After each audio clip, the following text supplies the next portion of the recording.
there, folks. Welcome to this event. Glad you could join us on this Friday where we're going to be kicking off some discussion of security tools. These tools are some of those that I was exposed to a really long time ago, but just kind of exposed when I was teaching Cisco network security, Cisco network design. Some of these tools came up, but it took me many years later to get pretty familiar with the tools. And the reality is sometimes it's good to just know what other disciplines do. Let's say you're not a security practitioner. I don't expect you to be familiar with what we're going to talk about today. In fact, that's really the benefit of joining, is getting some exposure to some things that might be impactful to right now in your career, or maybe 6 months down the road, 2 years down the road, and familiarity with security technologies, security tools, the issues that we confront on a day-to-day basis, the top of mind security concerns that we have and how to address them. Those things are useful, and they're useful regardless of how deep you are into IT. You might be just scratching the surface and getting into it as a new career. You might be in help desk, maybe tier 1, tier 2. We have to make sure that everybody in our IT staff takes the appropriate precautions and is in alignment with their activities towards good security practice. And so it's simple things like deploying a technology and using good password security, deploying technologies that are locked down, hardened, deploying technologies that that are updated when we realize that there is an exposure that has become public and it's something that's going to expose us. So here are the tools that we're going to get into, and I'm just curious, like on like 1 out of 4, how many of these tools have you got a little bit of familiarity with, like used it maybe even once or twice? And so we have 4 tools we're going to go into. I don't expect you to have seen any of these before. It's likely that you've seen 1 or 2, okay? But I'm not going to make any assumptions. Okay, so we have Splunk, which is now a Cisco tool, Wireshark, which is super core essential. If you're going to do packet analysis, you're probably going to use Wireshark. Nmap, we actually 2 weeks ago had an event specifically on this tool. Really powerful tool. We're actually going to use the easy mode of Nmap, which I really like. Anytime we can get a lot of power and we don't have to memorize a bunch of flags, I always think that's good. So we're going to actually use Nmap inside of a shell, and then OpenVAS. Cool. So that's nice. I am going to look at the chats. I appreciate that. All right, so the average, I'm going to say, looks like the average is somewhere around 2, okay? Looks like we've got a few 4s, a few 0s. All right, hey, that's awesome. Okay, so likely if you do use at least 3 of these tools, you're probably been spending some time in production, and that's cool. All right, that's super cool. What we're going to do with those tools is we're going to get familiarity with what is common to cyber ranges. And I want to get you excited about learning. I don't care how you learn. Sometimes we learn via a book. Sometimes we learn via instructor-led class. Sometimes we learn via hands-on. And we're going to be in a cyber range today. And what's really interesting is I hear our salespeople talk about cyber ranges with a lot of people. And it's interesting that it's not really widely known outside of the field of security. As in, if you could talk to a lot of Cisco or Microsoft people, maybe they're AWS cloud people, they may not work inside of cyber ranges, but it is absolutely something that is pretty common to people who are in the field of security. And it's where a lot of the most advanced skill sets are built. We're not going to get into anything what I would classify as advanced today, because I actually don't want to blow anybody out of the water. I want you to see these as approachable tools. Tools that even if you don't have extensive experience and training, you could still see, okay, here's exactly how I could leverage this tool inside of my environment. And you might not have some of these tools and the types of tools. Like Splunk is a really good example of a SIEM tool. Security incident and event management consumes a lot of data. Not everybody uses Splunk. Okay, there are people who are migrating away from Splunk. That's fine. Okay, I don't care what tools you actually use. There are core kind of common things. Microsoft Sentinel actually works pretty similarly to Splunk. And so if you're in the Microsoft field, you kind of get something that's pretty similar. Okay. All right. So let's just take a moment to see some of the flags. And we're not going to spend all of our time looking at flags. I'm not going to dive right in and do flags. I want to warm you up. But here's an example of what flags are. And by the way, just so you understand, if you do have access to our cyber range, inside of Spectre, that's our campus. Inside of Spectre, we have these things that are hanging off of the cyber range, capture the flag event. So we're kind of doing that same thing. And so the same environment that I'm going to be doing demonstrations on has collections of flags, and we can even get badged.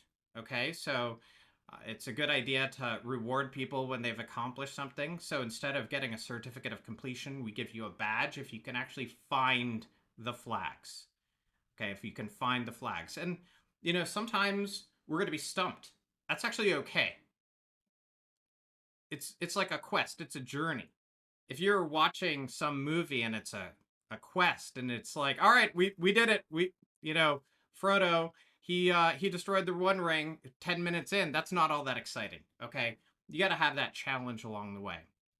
Okay, so going back here to the flags, let's look at some of the flags. Okay, that we're gonna do. So we're gonna find the country of origin of the injection attacks on a web app that we're running. Pretty flawed web app. But when we hear about companies getting hacked, one of the most exposed things inside of any organization is their web application that runs their product at a lot of times. Okay, so we're going to see, and an injection attack can take on a lot of different flavors. Okay, SQL injection attack might be something you've learned about inside of a Certified Ethical Hacker or a Security Plus course. We're going to use Nmap to actually scan the attacker to learn a little bit more about them. And we're going to see how our use of some of these tools is going to behave. Okay, so if I use active tools inside of the environment, Nmap is an active tool. And it's active, and we know it's active because it is actually pushing out traffic. That is all observable. And there's a pattern that would be observable, and an intrusion detection system may be able to see us scan. So we have to be very comfortable with the fact that everything inside of what I'm going to demonstrate today, you cannot use with malicious intent. Okay.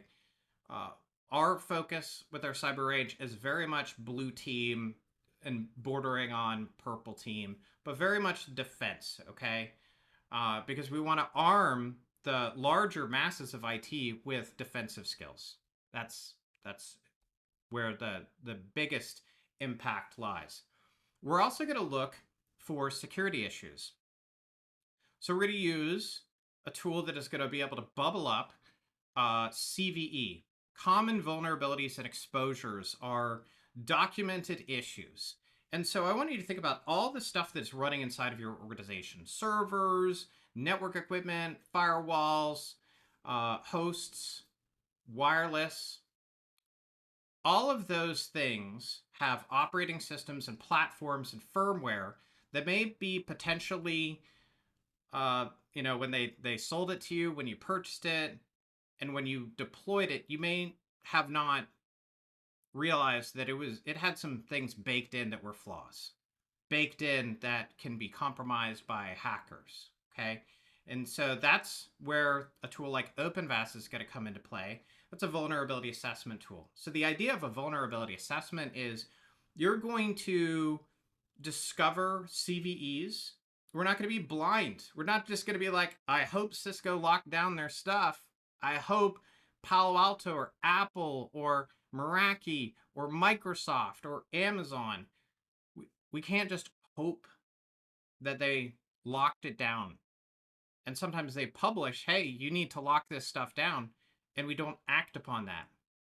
And then finally, we're gonna do some sleuthing around and discover, hey, there's some things that are seriously flawed, like clear text password, and you might go secure shell. That's encrypted, so that's not too bad. But maybe we're going to be a little bit creative on how we look for things like passwords exchanged. Okay. So with that said, let's dive into the cyber range so that we can, get some exposure here. All right. So I'm logged into essentially the SOC, the security operations system that is going to allow me to take advantage of a bunch of tools.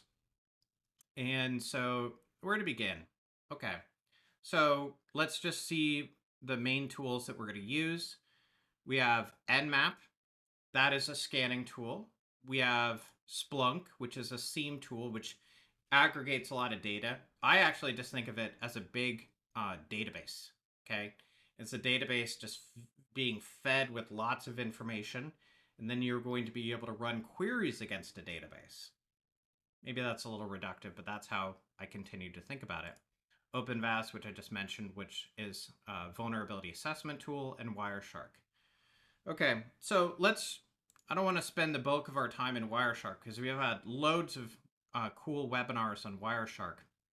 But the idea of this cyber range, part of it is you might actually be able to see a threat in a few different ways.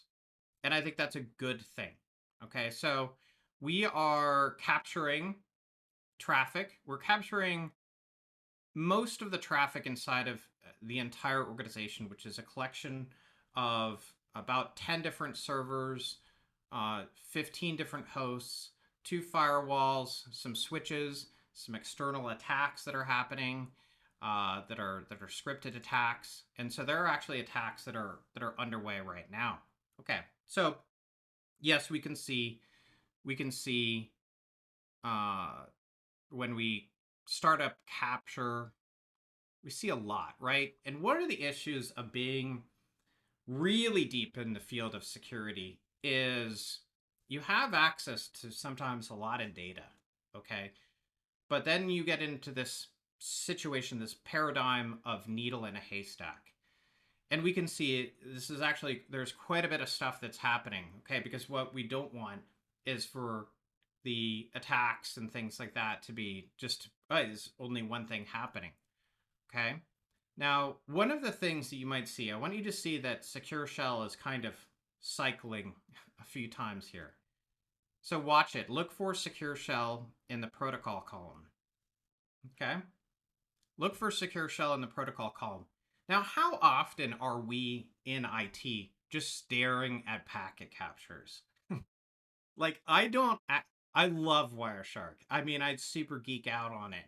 But the reality is the day-to-day operation of any field of IT you shouldn't be spending like 60% of your day looking at Wireshark.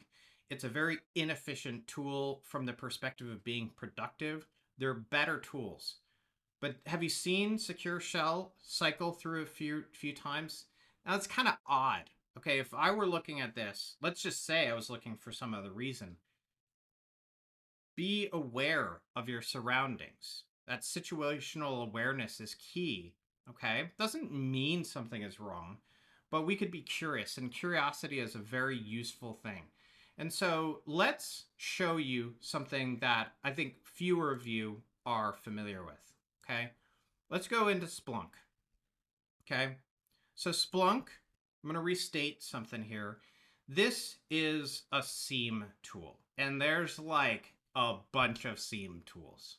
Okay, I have a friend who works at a competitor, and it's not Splunk, and and so there are a lot of these tools. Okay, so ultimately, we have to understand that visibility and understanding of what's going on in environment is really crucial to being successful in managing to the security. Okay, what we can't do is we can't just um, think in terms of each device and touch each device. I deploy stuff with perfect configs and I set it out there. I have to be able to take in the data that is fed from my servers, my firewalls, my intrusion detection, my network infrastructure. And so that's where a SIEM tool is going to come into play. What these do is they're aggregators of information. They just kind of, if you set them up right, we're not going to talk about the config of Splunk because that's actually not the interesting part of Splunk. So what I'm going to do is I'm going to just say index equals main. We're not going to learn Splunk here. Okay, but what this is I'm going to look at a whole index. It's basically show me everything that you have observed and everything that you've captured via Splunk.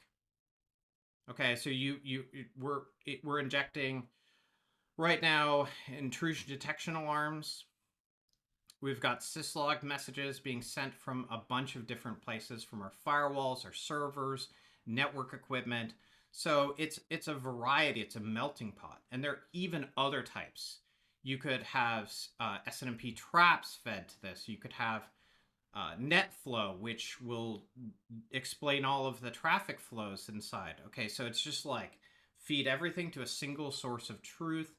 And that's really powerful because let's say you had this all scattered, maybe log files, but they're local log files to the servers. We're not logging into that server every single day. At least that would be unusual, right?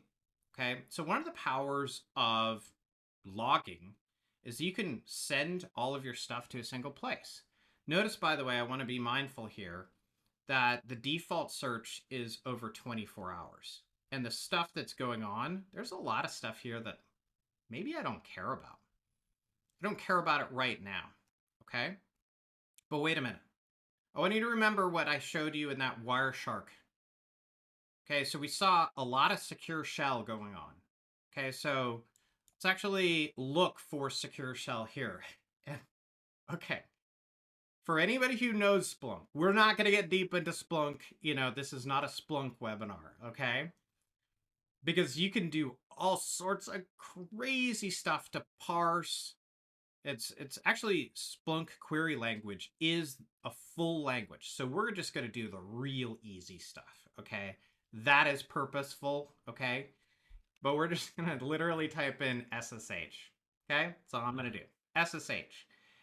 And I want you to see, I'm going to scroll out for a sec. I want you to see something that's kind of interesting.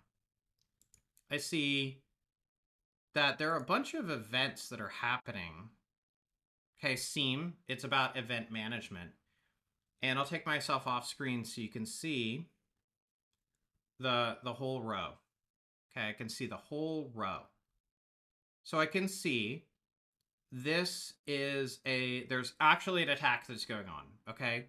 So, and the priority of 2 is significant, as in the intrusion detection system is fairly confident that we've got an attack underway.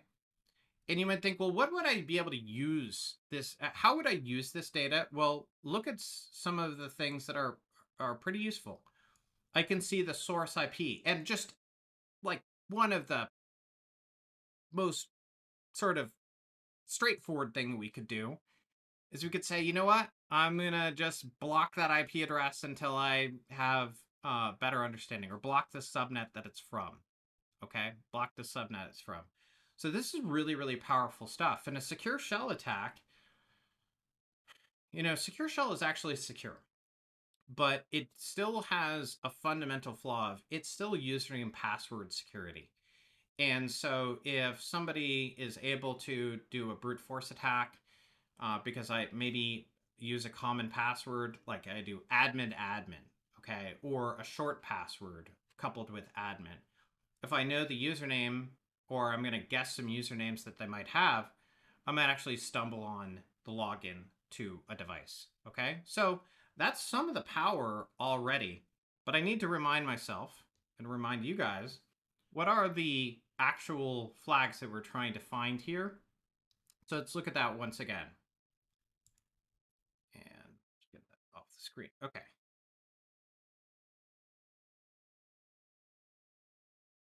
Cool. So country of origin, let's do these in order now. Okay, we're gonna follow this loosely. Okay. So country of origin for injection attacks on the web app. Okay. So what we're gonna do, I want to show you some of the cool kind of things that we think about in IT when I deploy a firewall, for instance. When I deploy a firewall, I'm going to deploy it in a way that aligns with our security policy, understanding the traffic flows. But I might have an issue where downstream of the firewall, there's a device that is fundamentally not secure.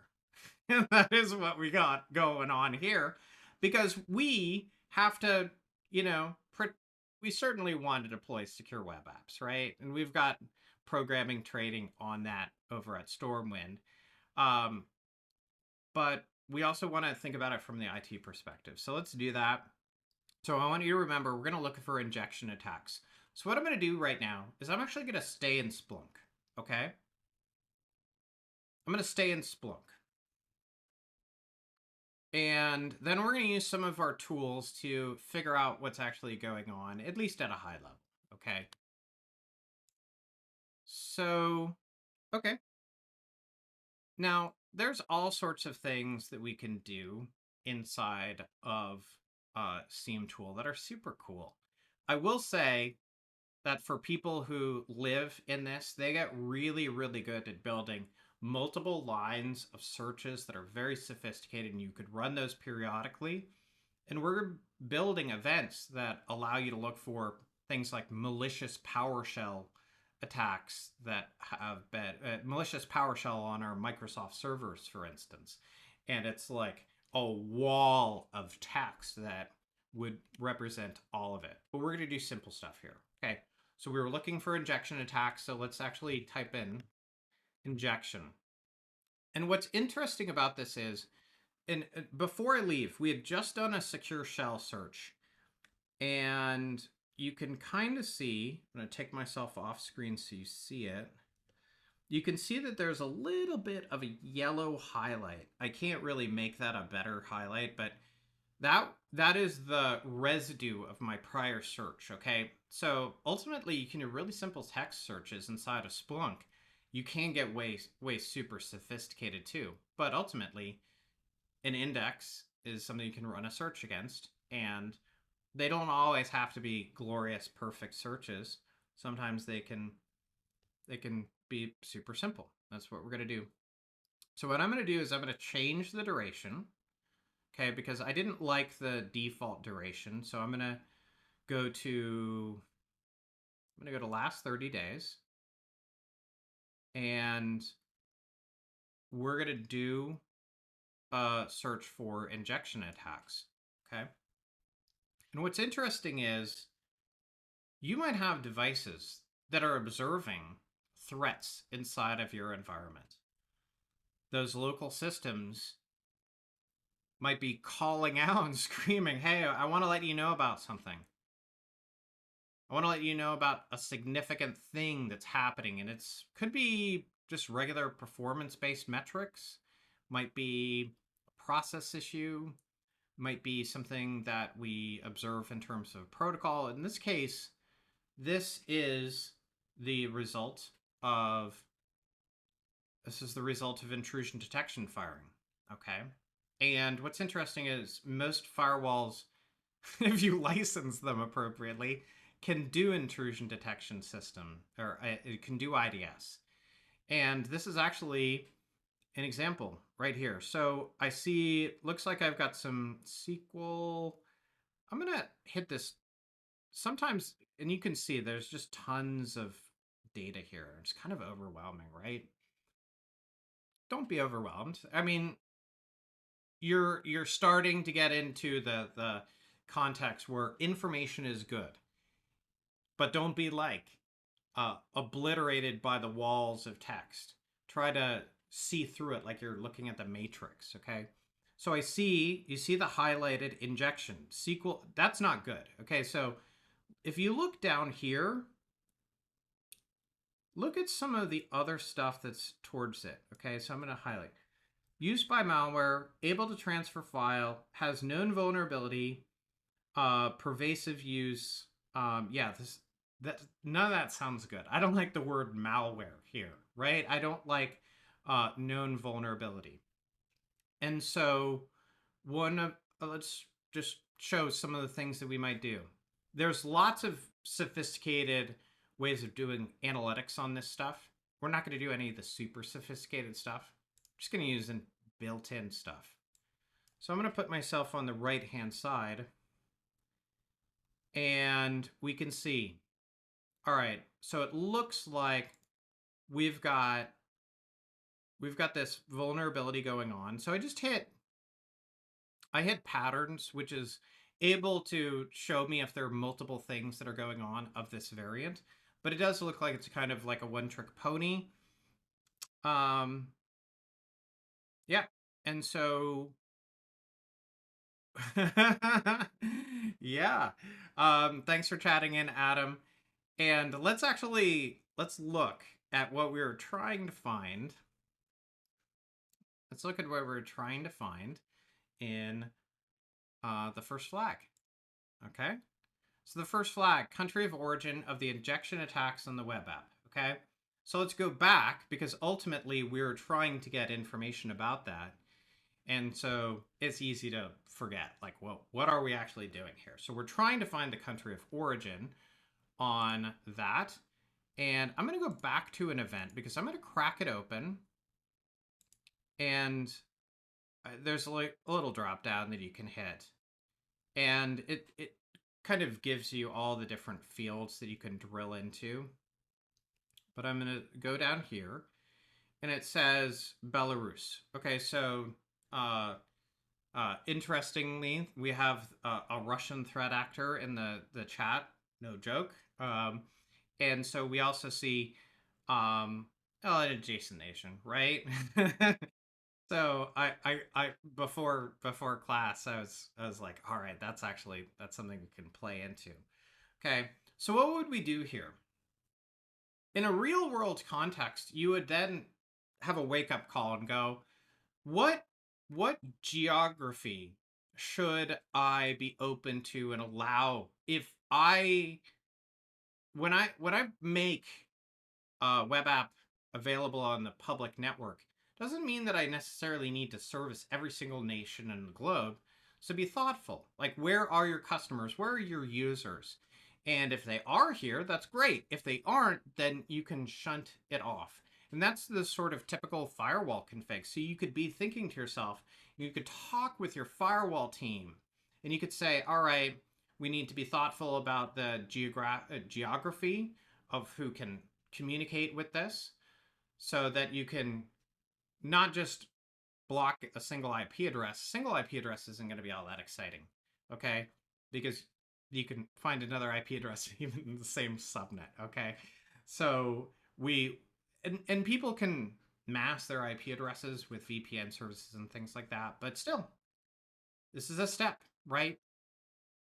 Just because you can circumnavigate it doesn't mean we don't take that precaution, okay? I love the chats in the background. Okay. So you know what? We just found a flag. Belarus. That was flag number 1. Let's go in and find some more flags. If we use Nmap to scan the attacker, does that fire off intrusion detection alarms? Okay. So we have to understand that these tools are super powerful. They're also something that, hear me now, do not do these without authorization. and full awareness of all of the key people and the stakeholders in IT and security inside of your organization. If you do something like Nmap or Wireshark or OpenVAS without authorization, that would be a warning sign that you're going rogue. As in, you're careless. At a minimum, you're careless and you beat to your own drum. Or you march to you march to your own beat, as instead of working inside of the organization. Okay. So I absolutely go rogue all the time. But when it comes to security, I try to not be in conflict with the practices. Okay? So, we're going to use Nmap to take a look-see at the attacker and see a little bit about it. And I'm going to be looking for intrusion detection alarms along the way. So, let's go back to Splunk. Let's go back to Splunk. And I'm going to do a scan for Nmap.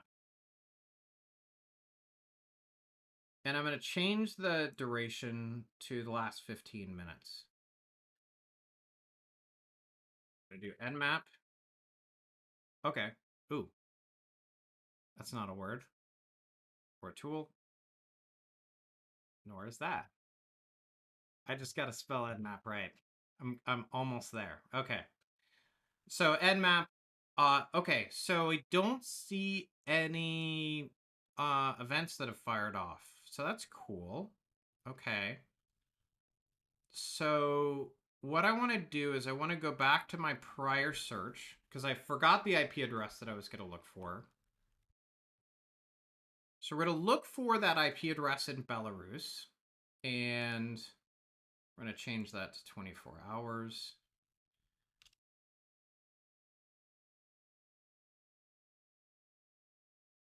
And where's the IP address? I know you guys can see it. You're like, Dan, it's right there. Okay, I'm just going to go here.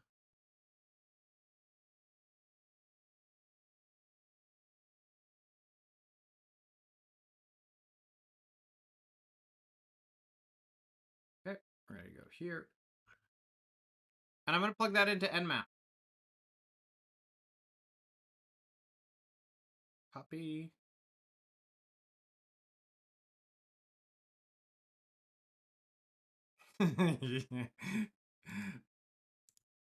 Okay.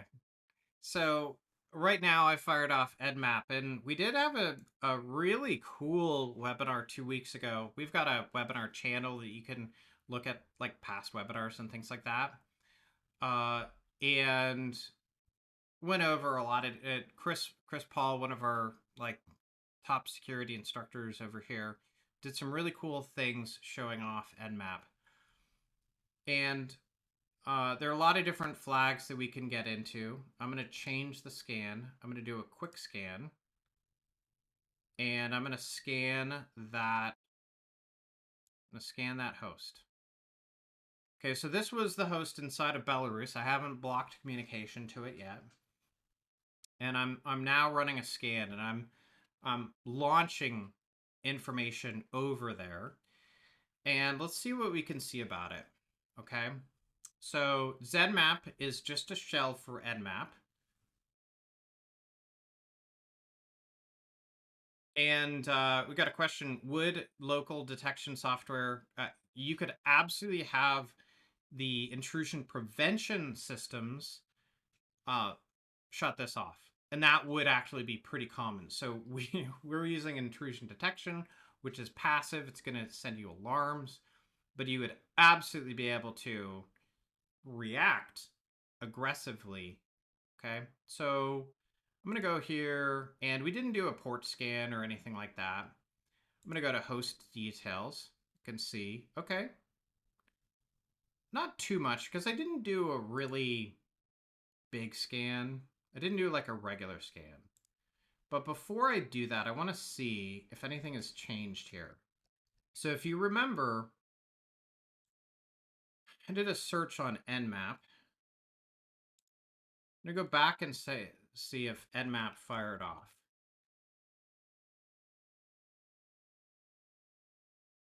Okay, so it looks like nothing kicked off, which is interesting. Let's do an intense scan. And I'm going to go to crazy mode. So if you go to level 5,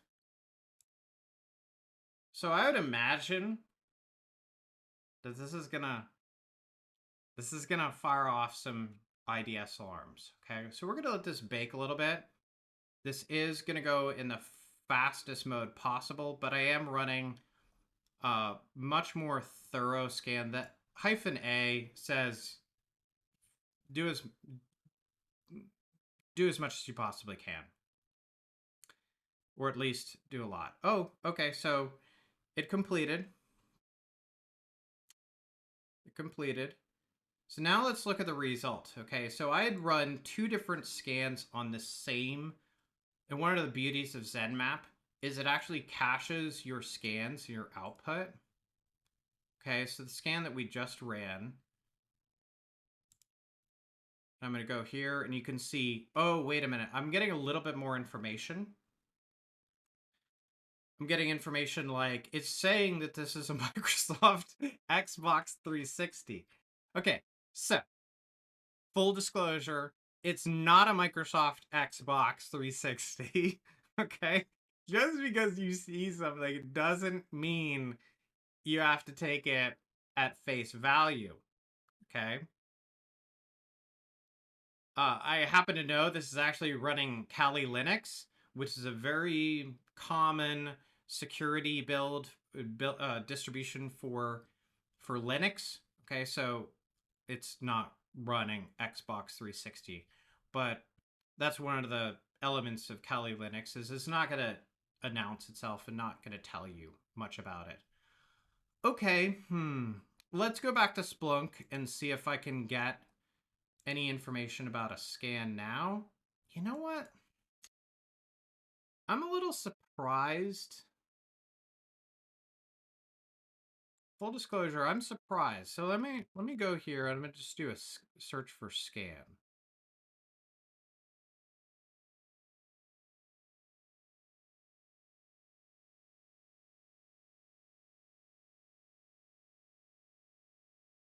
Okay, so what time is it? The time is 11:35. Okay, all right.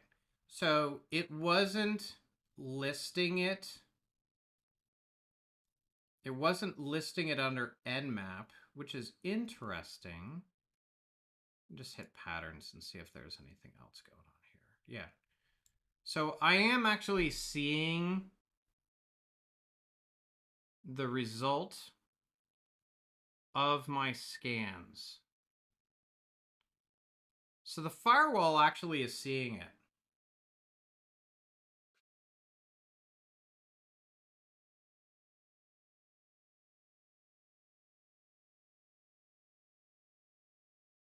Yep, host sweep.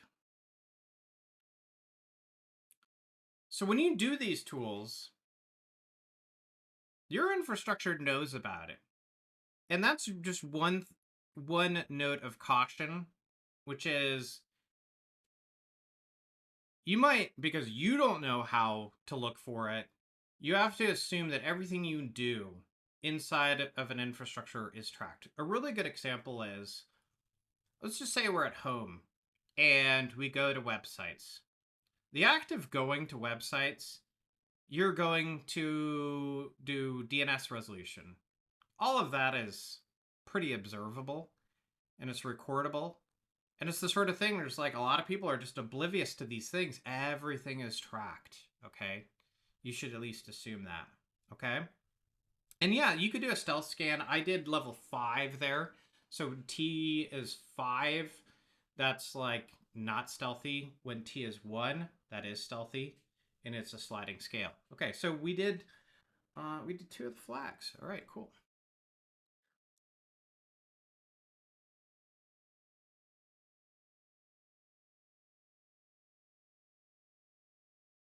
Just looking at the chats. next up, what is the security issue for the default gateway in 10.210.80.0? Okay, so wait a minute, help me out. What would probably be the IP address? I don't want to scan the entire subnet. What would probably be the default gateway in a subnet? I've forgotten all my networking. Let's just say that. What would be the default gateway here? Oh yeah, .1. All right. So what tool are we probably going to use here? Okay. So believe it or not, Nmap is actually going to tell you and give you a lot of information, but we're gonna change it up. We're going to use OpenVAS, and this is a kind of like a cooking show. I've already got a baked scan to .1, so let's actually use that. The scans actually for OpenVAS take a while. Okay. Now let's go here. Don't have it open. Don't have it open. Okay, so I'm going to open up OpenVAS. And we cache credentials because I don't want to have to remember passwords, but don't cache your credentials inside of a web browser. Okay, so this is kind of like a... OpenVAS is kind of funny to me because of how super clunky the interface is. I mean, it's a terrible interface. But it is like one of the go-to vulnerability assessment tools that exists, okay? So I'm going to hit scans. And really, you tend to live in scans, at least if you're doing ad hoc scans, ad hoc as needed. You can run these scheduled. You can run really sophisticated ones, scan an entire subnet, but that's not what we're going to do, okay? So if I wanted to scan something, I could hit this little wand. It's such a weird interface. And I could scan an IP address. And so I could put in something like 10.210.80.1. I think that was the IP address that we were going to scan. And then what happens is, notice that it's now requested. There are a bunch of pre-built scans that haven't been deleted. Okay. Yeah, Nessus is still around. Nessus is definitely one that we considered actually putting inside of the cyber range. But but there's loads of interesting realities, well, that I'm not going to get into. But Nessus is actually it's kind of a baked version of OpenVAS, so kind of rebuilt from the ground up with more signatures inside of it, and it's a pretty expensive paid tool. And most people start off using a less expensive or free tool. OpenVAS is legit, by the way. You can do better, but you also pay for that better. Okay. Yeah, Brian, this is recorded. Yep, I'm looking. Recording's happening. Yep. So we're going to post it. Guys will tell you where to go. Okay, so I am running a scan, but one of the other scans has already been baked. Okay, so I want to show you here just the power of looking under the hood at your own stuff. Okay, now, by the way, vulnerability assessments are typically built into your security policy, so it's not a strange thing to do this. We typically have different levels based on the periodicity, so we might do a casual vulnerability assessment every month, a more deeper one every quarter, and a super aggressive one every year. That might be the way that you do it. Your mileage may vary. I dug in and I want to show you how cool this stuff is. Okay, so I'm looking at the result of the scan. It hasn't completed, so this is a baked one, okay? But I'm going to go over and hit results. Okay, so on the results, I can see that, holy smokes, I've got default credentials. What this actually does, and I don't have time to capture it, but I could fire off the scan. Okay, I could fire off a scan and capture it, and it'll show brute force attacks. It's kind of like doing a brute force attack of its own for good. You hope it's for good. Okay, so this is one where we know it is known that a lot of default passwords and a lot of the like Cisco 123 and the standard passwords, it they get deployed a lot. There's still plenty of real world infrastructure that has that. And so we can see right off, we can react to this, fix it before it gets compromised. Okay, so I can see other things. Ooh, secure shell 1, that's not great. Default password. Oh no, default password on telnet. That's not good either. Okay, so all sorts of crazy stuff going on. So I picked one that's like, oh, like we're wide open. Like it's not all that unusual to see things in the twos and you're like, I just don't care about that stuff. And maybe you do. But like I'm not worried about twos and fours. We definitely start to think to ourselves. So there's the severity rating, okay? And these severity ratings are not OpenVAS severity ratings. These are scored, and if you care to know more, you could go to cve.org. I'm not going to do that today, but cve.org maintains this database of these common vulnerabilities and exposures. So it's kind of like RFCs, right? But it's 3 different letters for a very different purpose. I'm going to show ports. So yeah, I can see the ports that are open. I can see the operating system is a Cisco operating system. I can see CVEs that are worrisome and specific ones that I could look into deeper if I'm like, I'm not even sure what that means. Okay, so that's super cool that you can then, let's say you're not the Cisco person, right? I happen to be a Cisco person, but let's say you're not the Cisco person. And you're like, and maybe it was like a MSP or consultant came in, deployed something, like, did they do it right? You can check their work and check your own work too. We can all be sloppy because we're rushing, we forgot something, or something changes. CVEs get published and they get announced. Notice that there's a year to these. Okay, so 2024. So there's a year to all the CVEs because, you know, security vulnerabilities change over time. We become aware of things and hopefully we become aware before we're hacked. Okay, so yeah, I think we're doing pretty well on time. Let's do one more thing. I love Wireshark.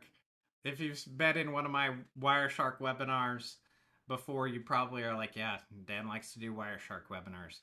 I'm gonna do. I love to crack open packets.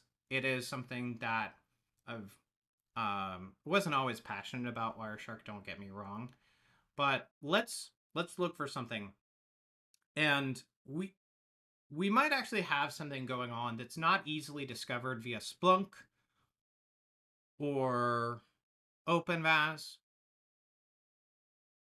So there's a reason all these tools exist. Okay, so I'm going to go into Wireshark and I'm going to start a new capture.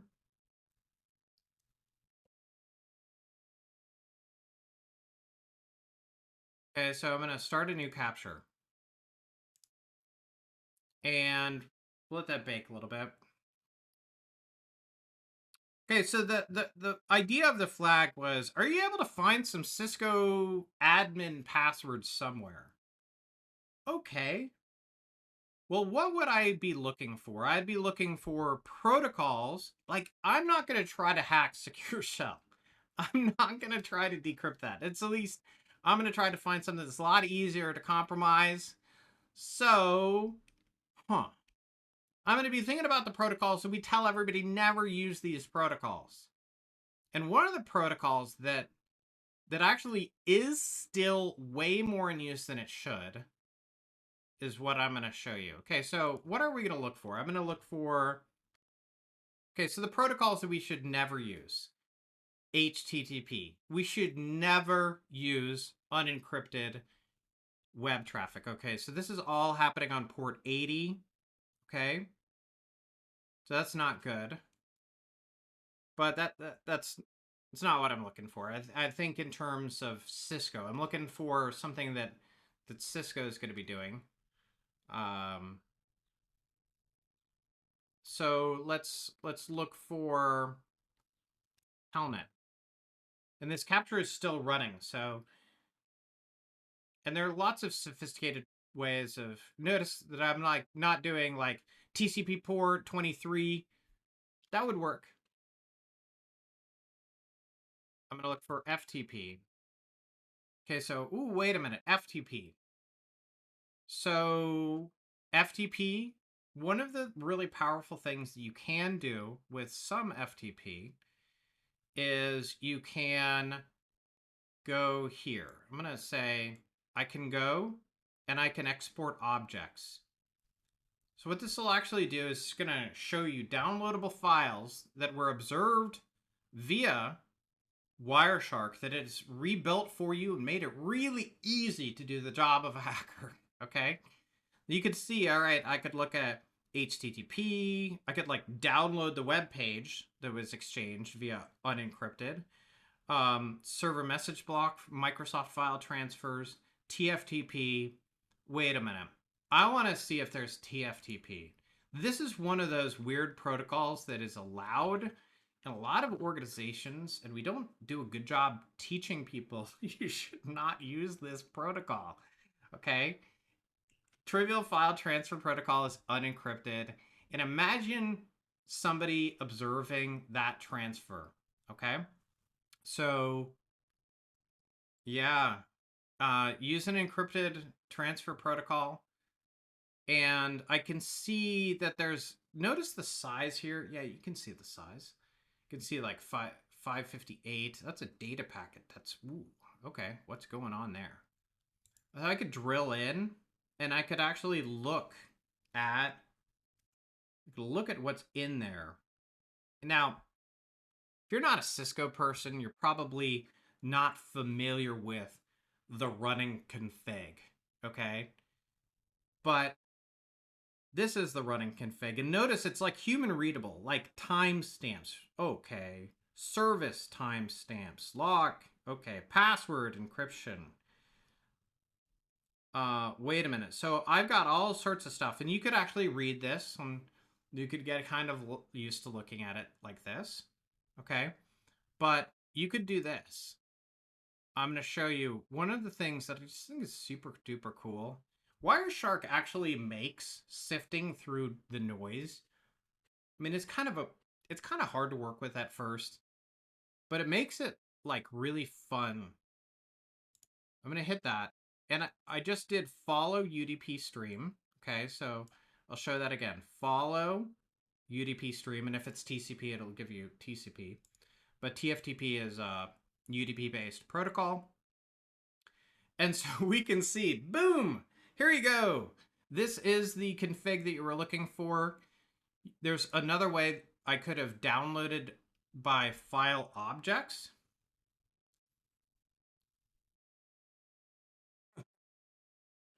And I have been told I look like Tom Hanks, and it's like it's not the first time, but definitely, you know, not an Academy Award winner. Okay, so here we go. This is the final flag. This is the final flag.